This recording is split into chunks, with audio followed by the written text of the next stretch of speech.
C'est le bonus de l'émission et la suite de l'interview, toujours en compagnie de Guy Giraud pour la question cash. L'actualité récente des communes et des agglomérations est désormais marquée par le phénomène de dévitalisation des centralités urbaines. Forcément, la commune de Saint-Étienne n'échappe pas à ce combat. Alors, Guy Giraud, quel est votre diagnostic sur cette réalité à l'échelle du territoire stéphanois ? Eh bien, écoutez, comme vous le dites, d'ailleurs, c'est pas une spécificité stéphanoise. Absolument. Voilà. Mais il en reste néanmoins que Saint-Étienne, eh bien, effectivement, est dans le troupeau. Hein.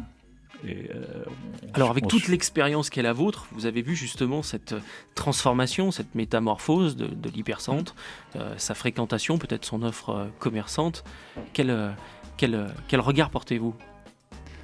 Alors, si on prend l'activité commerçante, par exemple, de Saint-Étienne, on se rend compte depuis très longtemps, si vous voulez, qu'on a perdu toutes les grandes marques, toutes les grandes marques de luxe. Oui. Hein. Aujourd'hui, vous ne pouvez plus à Saint-Étienne aller acheter une montre Cartier. Vous ne trouvez pas une montre Cartier sur le marché de Saint-Étienne. Alors maintenant, il n'y a même plus de Rolex, d'ailleurs, en fait. Oui. Peut-être pas les moyens de vous et moi d'acheter une Rolex, mais c'est un fait.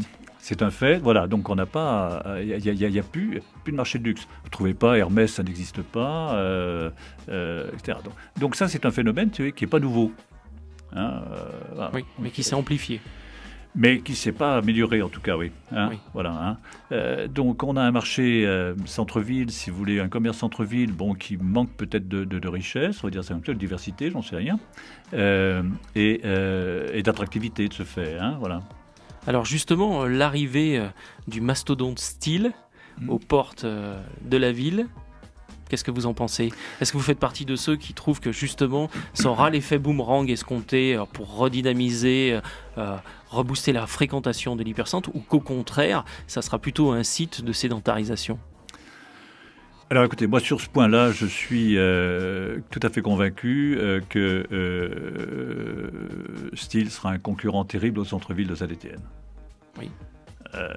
Et pour une raison simple, si vous voulez, il y a un gâteau, il a pas grossi, hein, donc si vous le coupez à 5, vous avez une part plus grosse que si vous le coupez à 10. Hein, donc je crois que il n'y a pas de miracle, on ne va pas enrichir les Stéphanois pour dépenser à Style et dans le centre-ville, hein, c'est pas possible.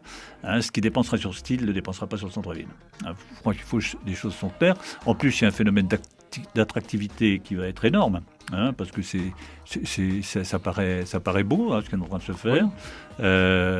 Et puis, je crois que les acteurs, effectivement, les commerçants qui vont être sur place, vont faire le maximum pour attirer ces populations, avec des magasins, si vous voulez, qui ont des magasins à bas coût. Hein, et donc, je vous dis, l'argent qui sera dépensé là, il ne sera pas dépassé dans le centre-ville. Hein, quels que soient les efforts qu'on puisse faire, et quels que soient les liens, les navettes qu'on puisse mettre entre le centre-ville, puis j'ai cru entendre qu'on peut-être des navettes entre le centre-ville et Style, hein, ça risque de servir à Style, mais centre-ville, je ne vois pas bien. Maître Malon, un mot. Alors je suis d'accord, parce que de toute façon, on va retrouver un commerce concurrentiel au centre-ville et pas un commerce différencié, ce qui est le drame. Mais ça, c'est la structure du commerce stéphanois qui le veut.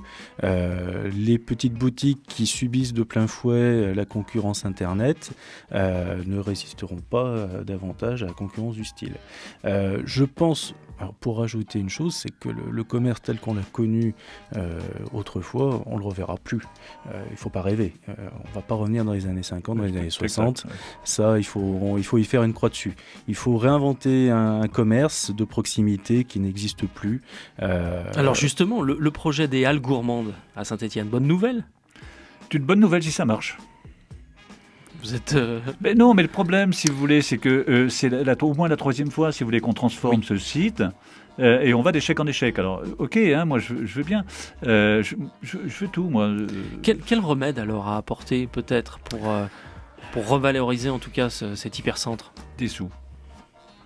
Je crois que si on amène une population riche dans le centre-ville, vous aurez des halles comme à Biarritz, par exemple, qui fonctionneront merveilleusement bien. Je ne sais pas si vous avez eu la chance de visiter les halles de Biarritz, mais c'est un plaisir extraordinaire.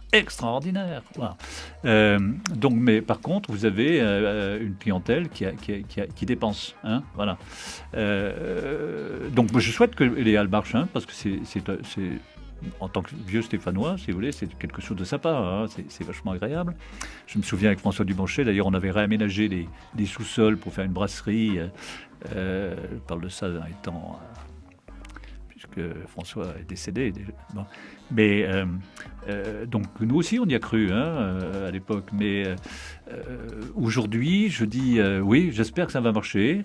J'en suis pas tout à fait convaincu parce que même regardez le marché de la place Albert Thomas, hein, vous avez déjà plus la même clientèle, si vous voulez, que vous aviez avant. Avant, vous aviez tous les vieux bourgeois de Saint-Étienne, enfin les bourgeois simplement, Saint-Étienne qui allaient faire leurs emplettes là-bas chez les paysans. Hein.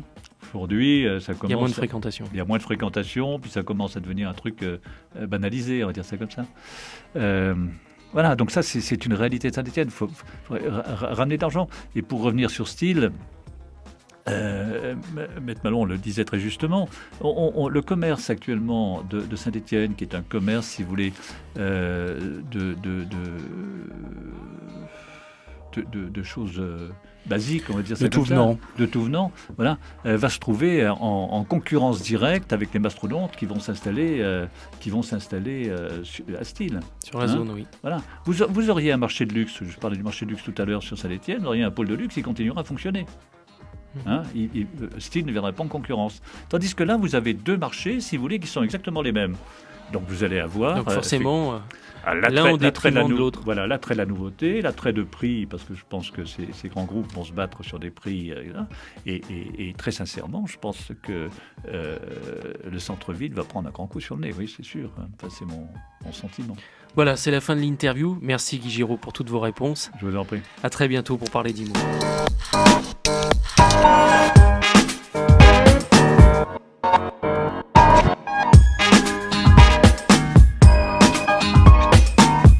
À l'UNPI, des propriétaires sont à l'écoute d'autres propriétaires.